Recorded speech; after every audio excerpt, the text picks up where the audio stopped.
अस्सलाम वालेकुम। कैसे आप सब? उम्मीद करता हूँ सब ठीक होंगे, अच्छे से रह रहे होंगे, ज़िंदगी को भरपूर तरीके से एंजॉय कर रहे होंगे। आज हम बात करेंगे इंसुलिन रेजिस्टेंस के ऊपर।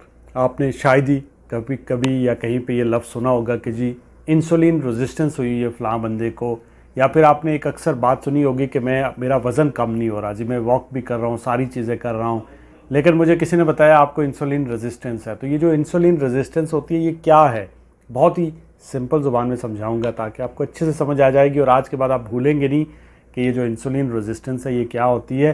इंसुलिन रेजिस्टेंस के सिम्टम क्या होते हैं, कैसे पता चलेगा मुझे इंसुलिन रेजिस्टेंस है, ये भी इस वीडियो में बताऊंगा। और इसके अलावा इसका ट्रीटमेंट क्या है, कैसे इस इंसुलिन रेजिस्टेंस को रिवर्स कर सकते हैं, ये सारी बातें इस वीडियो में आपको बताऊंगा। अगर आप मेरे चैनल पर नए हैं तो चैनल को सब्सक्राइब कर लें, बेल के बटन को दबाएं ताकि मेरी आने वाली हर वीडियो का नोटिफिकेशन आपको मिल सके और आप तक इसी तरह की मालूमाती वीडियोस पहुंचती रहा करें। चलिए चलते हैं टॉपिक की तरफ। Insulin resistance. ये इंसुलिन रेजिस्टेंस क्या होता है? देखिए, जब आप खाना खाते हैं तो खाने में आप ज़ाहिर है कार्ब्स लेते हैं, प्रोटीन लेते हैं, फाइबर लेते हैं, आप जो है इसी तरह फैट लेते हैं। ये सब चीज़ों के अंदर जो शुगर बढ़ती है ज़्यादा है। आपने अक्सर एक और चीज़ सुनी होगी, आप किसी डॉक्टर के पास गए, आपको शुगर हुई तो बोलेगा आपको कि आपने रोटी नहीं खानी है, चावल नहीं खाने। जितनी तरह की जो कार्बोहाइड्रेट्स होते हैं ये आपकी शुगर को बढ़ाते हैं, ठीक है। कार्ब्स जब आप खाएंगे तो आपके ब्लड के अंदर जो है वो शुगर जाएगी। आपको जब आप खाते हैं तो वो जो भी आप खाना खाते हैं वो कन्वर्ट होता है ग्लूकोज में, टूट फूट होती है, कन्वर्ट होकर ग्लूकोज में आपकी ब्लड स्ट्रीम में जाता है, ठीक है। ये जो प्रोटीन होता है ये इससे आपको जो शुगर है वो कम बढ़ती है, ठीक है। एक तो आप काफ़ी देर तक आपको भूख महसूस नहीं होती अगर आप प्रोटीन वाली चीज़ें ले रहे हैं।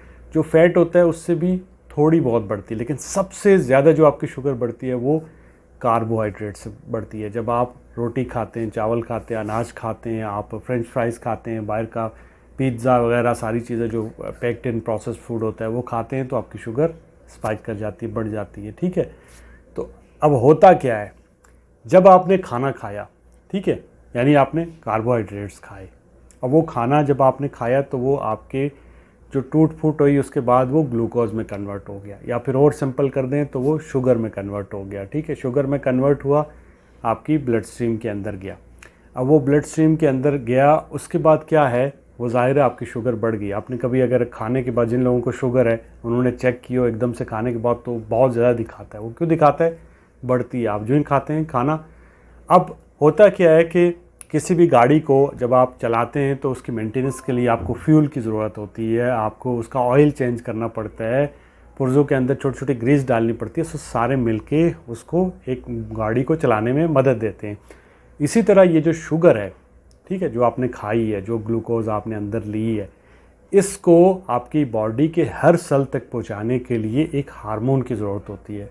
इस हार्मोन को कहते हैं इंसुलिन, ठीक है। अब ये इंसुलिन कहाँ पे बनता है? ये पेनक्रियाज के अंदर बनता है, जिसे आप आम ज़ुबान में लुबलुबा कहते हैं, इसके अंदर बनता है, ठीक है। जो ही आपने खाया खाना वो ग्लूकोज में कन्वर्ट हुआ, आपकी ब्लड स्ट्रीम के अंदर गया। अब उसको आपके मसल के अंदर, हर सेल के अंदर आपकी बॉडी के भेजने के लिए, आपकी ब्लड शुगर को मेंटेन रखने के लिए, ठीक रखने के लिए, उसके लेवल को दुरुस्त रखने के लिए हमें इंसुलिन की ज़रूरत होती है, ठीक है। ये काम क्या कौन करता है? इंसुलिन करती है, ठीक है। जैसे गाड़ी चलती है तो उसके लिए जब आप कुछ अरसे तक चलाते हैं उसके बाद उसका ऑयल जो है वो चेंज करते हैं, ठीक है, लेकिन रेगुलर उसको चलाने के लिए एक फ्यूल की ज़रूरत होती है। ये जो इंसुलिन होती है ये चाबी का काम करती है। ये क्या करती है? आपके हर सेल्स को जाके खोलती है और उसके अंदर जो है आपके ब्लड से जो आपकी ग्लूकोज गई होती है उसको एनर्जी की सूरत में आपकी बॉडी के अंदर डालती है और आपको एक एनर्जी फील होती है जो आप काम करते हैं, ठीक है। ग्लूकोज को हर सेल में डालने का काम करती है इंसुलिन। अब होता क्या है, मैंने अभी खाना खाया, मेरे ब्लड के अंदर जो है वो शुगर चली गई, ठीक है, ग्लूकोज चली गई, शुगर ही मान लें आप, दोनों एक ही हैं, ठीक है। आप कंफ्यूज ना हो। हाँ, अब मैंने अपने ब्लड के अंदर शुगर ले ली, खाना खाया, वो टूटा फूटा और उसके बाद जो है वो कन्वर्ट हो गया शुगर के अंदर। अब जब शुगर मेरे ब्लड में गई, इंसुलिन निकली, उसको मेरे सेल के अंदर, सारों के अंदर भेजा, और जो बाकी थोड़ी बहुत बची उसको फैट की सूरत में मेरे पेट पे इधर उधर जमा कर दिया, ठीक है। अब क्या, अब मैं 2 घंटे के बाद फिर खाना मैंने खा लिया, 3 घंटे के बाद मैंने पिज़्ज़ा खा लिया, 4 घंटे के बाद मैंने फ्रेंच फ्राइज़ खा लिए।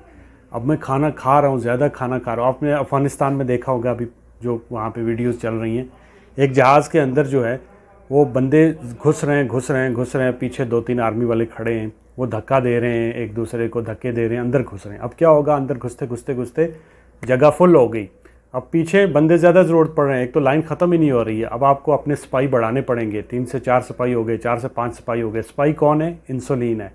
ये धक्का दे रही है इनको अंदर जाने के लिए, अंदर जाने के लिए। एक टाइम आएगा ये बाहर निकलना शुरू हो जाएंगे। जो बाहर निकलेंगे वो किधर जाएंगे? आपके पेट पे इधर उधर चले जाएंगे, चर्बी की सूरत में, ट्राइग्लिसराइड की सूरत में आपके जमा हो जाएंगे। ठीक है, बहुत सिंपल ज़ुबान में, होप सो आपको अच्छे से समझ आ जाएगी। ठीक है। अच्छा, ये जो इंसुलिन रेजिस्टेंस है ये एकदम से नहीं होती है। होता क्या है, जैसे मैंने अभी खाना खाया, ठीक है, तो मेरे जो है वो ब्लड के अंदर, जब मैंने खाना खाया तो मैंने कार्बोहाइड्रेट्स लिए, खाना वगैरह खाया, अनाज खाई, गंदम खाई, ठीक है। अब मेरे ब्लड के अंदर एनर्जी चली गई, उसको इंसुलिन आई, इंसुलिन ने उसको सेल्स के अंदर भेज दिया, जो बचा उसको फैट की सूरत में सेव कर दिया, मेरे जिस्म के ऊपर किसी भी जगह पे डिपॉजिट कर दिया। ठीक है। अब क्या है कि अब थोड़ी देर बाद फिर मैंने खाना खाया, थोड़ी देर बाद फ्रेंच फ्राइज़ खा लिए, थोड़ी देर बाद पिज़्ज़ा खा लिए, शाम को चावल खा लिए। ठीक है। अब ये मसलसल ब्लड के अंदर क्या हो रहा है, ग्लूकोज जा रही है, शुगर जा रही है। अब क्या है, वो जो इंसुलिन है उसको जो है वो अपना ज़्यादा काम करना पड़ रहा है, उसको जो आपका पेनक्रियाज है वो इंसुलिन ज़्यादा रिलीज़ कर रहा है, ज़्यादा मेहनत करनी पड़ रही है। ये एकदम से मैंने आपको जैसे बताया नहीं होता है। ये क्या होता है कि आप जब बहुत अरसे तक 8 से 10 साल आपके लग जाते हैं, ठीक है, कुछ लोगों को तो बहुत जल्दी भी हो जाता है, जैसे जो बाहर के मुल्कों में लोग रहते हैं उनका फैट डिपॉजिट बहुत जल्दी हो जाता है, बहुत मोटे हो जाते हैं, फैल जाते हैं। तो होता क्या है कि अब जब ज़्यादा जा रही है तो पेनक्रियाज ज़्यादा मेहनत कर रहा है, ज़्यादा मेहनत कर रहा है। एक टाइम आता है कि आपके ब्लड के अंदर जो है वो जो इंसुलिन होती है वो उसको धक्का नहीं दे सकती, यानी वो आपकी जो इंसुलिन है वो कम बनना शुरू हो जाती है, इतना बनती नहीं है कि उसको आपकी जो है वो मसल के अंदर, सेल्स के अंदर जो है उस जो ग्लूकोज होती है, एनर्जी होती है, उसको बेच सके।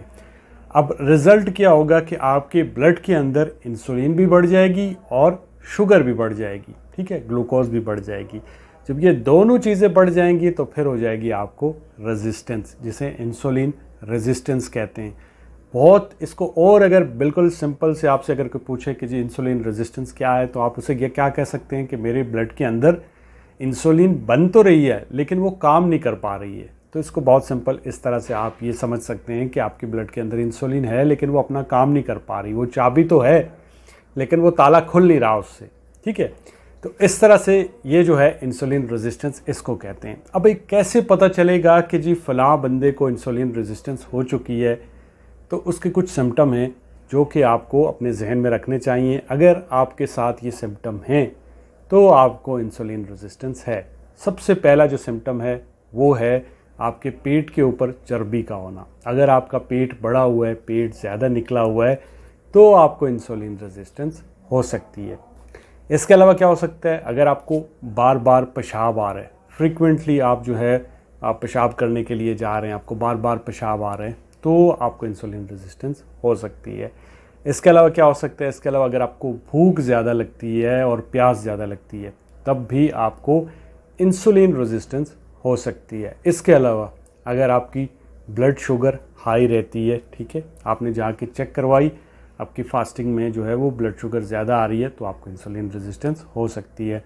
इसी तरह आपका जो गुड कोलेस्ट्रॉल है, HDL हाई डेंसिटी लाइपोप्रोटीन, वो कम हो गया है, ठीक है। ट्राइग्लिसराइड का ज़्यादा होना, ये भी इंसुलिन रेजिस्टेंस की एक अलामत है। इसके अलावा क्या हो सकता है, आपको भूख, आप देखेंगे आपने अभी खाना खाया, खाना खाने की थोड़ी देर बाद फिर आपको भूख लग जाएगी, सो ये भी एक इंसुलिन रेजिस्टेंस की अलामत है। इसके अलावा क्या हो सकता है, आप देखेंगे आपकी स्किन के ऊपर डार्क पैचेस बनना शुरू हो गए, ये भी इंसुलिन रेजिस्टेंस की अलामत होती है। कुछ लोगों को यहाँ गर्दन में काले काले निशान बनना शुरू हो जाते हैं, जगह काली हो जाती है, वो सोचते हैं शायद हम नहाते नहीं हैं इस वजह से, तो ये इंसुलिन रेजिस्टेंस की निशानी होती है।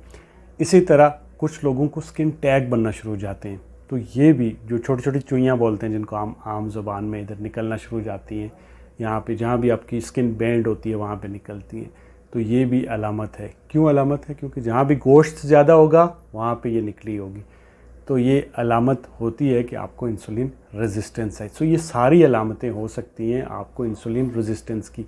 बड़ी अलामत ये होती है कि आपकी शुगर आपके ब्लड के अंदर शुगर ज़्यादा हो जाएगी। जब शुगर के जो मरीज़ होते हैं उन्हें इंसुलिन रेजिस्टेंस होती है, ठीक है।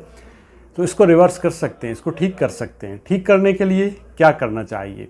देखिए, ठीक करने के लिए सबसे पहले तो एक तो पानी ज़्यादा पिएं, वॉक करिए, वज़न को कम करिए और लो कार्ब्स डाइट लें।